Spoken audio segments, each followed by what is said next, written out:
Blessed day guys, ML Duo Mix Vlog po ito. Ayan, nakapasyal po tayo sa bukid ngayong araw na ito. At tayo po ay makikisilip sa umaani po ng isda dito sa malapit sa aming kabukiran. Ayan, so yan po yung unang pagkuha ng isda sa pamamagitan po ng net.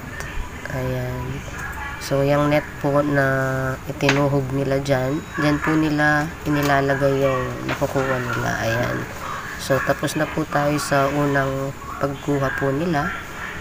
Yan naman po ay ang pangalawang susubok nila na humuli.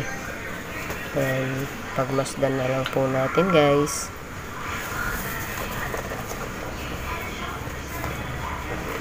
Yan, so hinahatak na po nila papunta dito sa malapit sa ginawa nilang lagakan ng mga nahuli nila.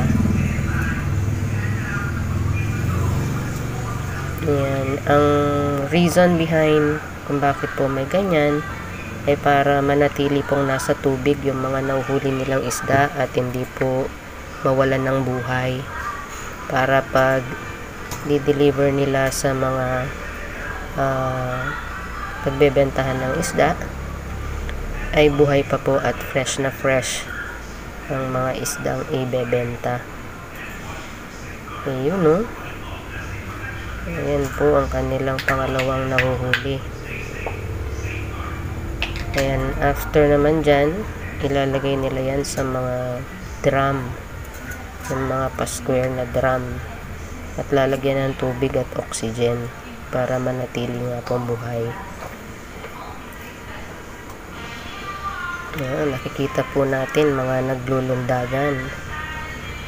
Yan nga po pala ay mga hito na inaalagaan